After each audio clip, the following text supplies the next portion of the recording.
नाजरीन, यमन पर अमरीकी और बरतानवी हमलों के बावजूद हौसियों के हमले पस्त नहीं हुए। यमनी हौसियों ने अमरीकी और बरतानवी हमलों के जवाब में मजीद 2 अमरीकी तजारती बहरी जहाज़ों को बैलिस्टिक मिसाइलों से निशाना बना दिया। हौसियों ने अमरीकी महकमा दिफा और खारजा के लिए सामान ले जाने वाले 2 अमरीकी परचम बरदार बहरी जहाज़ों पर हमले किए। अमरीकी हुकाम ने दावा किया है कि उन्होंने हौसियों के हमले को नाकाम बना दिया, जबकि हौसियों का दावा यह है कि हमलों में अमरीकी बहरी जहाज़ों को शदीद नुकसान पहुंचा है। डेनमार्क की जहाज़ना कंपनी मार्क्स ने अपने एक बयान में हमलों की जद में आने वाले अपने 2 जहाज़ों की शनाख्त अमरीकी परचम बरदार कंटेनर मार्क्स डेट्राइट और मार्क्स चैपस्टिक के तौर पर की है।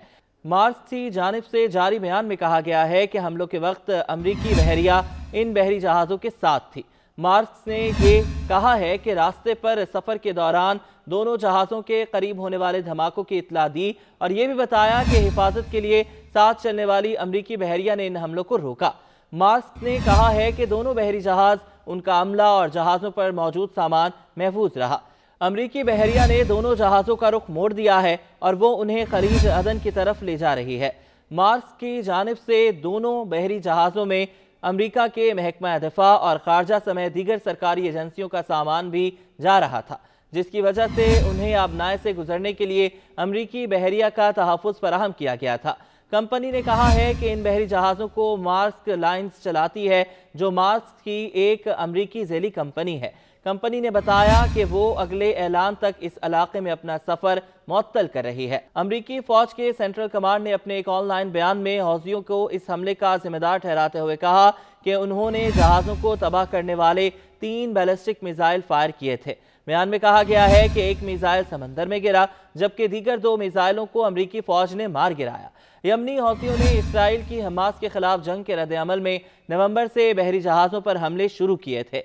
नवंबर के बाद से हौसी बागियों ने ये कहते हुए मुतादिद बार बहीर-ए-अहमर में बहरी जहाज़ों को निशाना बनाया है कि वो हमास के खिलाफ गजा में इसराइल की जारहियत का बदला ले रहे हैं, लेकिन उन्होंने अक्सर ऐसे बहरी जहाज़ों को हदफ बनाया है जिनका इसराइल से कोई वाज़ेह ताल्लुक नहीं है।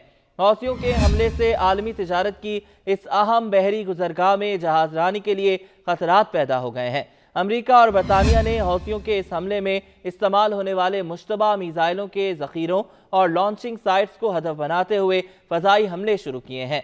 बागियों ने कहा है कि वो अमरीकी और बरतानवी जहाज़ों को भी निशाना बनाएंगे। कतर ने कहा है कि हौसियों के हमलों से इस माया कुदरती गैस की तरसील मुतासिर हुई है और खलीज उदन और बहीर-ए-अहमर से भेजा जाने वाला इसका तिजारती सामान मंजिल मकसूद पर ताख़ीर से पहुंचा है। कतर के किसी बहरी जहाज़ पर अभी तक कोई हमला नहीं हुआ और इसके सरकारी मिल्कियत वाली तवानाई की कंपनी के एक बयान में कहा गया है कि इसकी पैदावार बिला किसी ताअत्तुल के जारी है। वो अपने सार्फिन को LNG की काबिल एतमाद फराहमी यकीनी बनाने के लिए पुरअज़्म है। कतर ने हमास और इसराइल के इस तनाज़े में दोनों फरीकैन के दरमियान एक अहम सालिस के तौर पर काम किया है। कतर एनर्जी के बयान में कहा गया है कि बहीर-ए-अहमर के इलाके की सूरत-ए-हाल की वजह से इसके सामान भेजने के कुछ शेड्यूल मुतासर हो सकते हैं, क्योंकि उन्हें मुतबादिल रास्ते इख्तियार करने पड़ रहे हैं। बयान से ये जाहिर होता है कि कतर एनर्जी के कार्गो अब अफ्रीका के कैप ऑफ गुड होप के गिर्द सफ़र कर रहे हैं, जिससे मुमकिना तौर पर बहरी जहाज़ों के सफ़र के वक्त का इजाफा हो सकता है।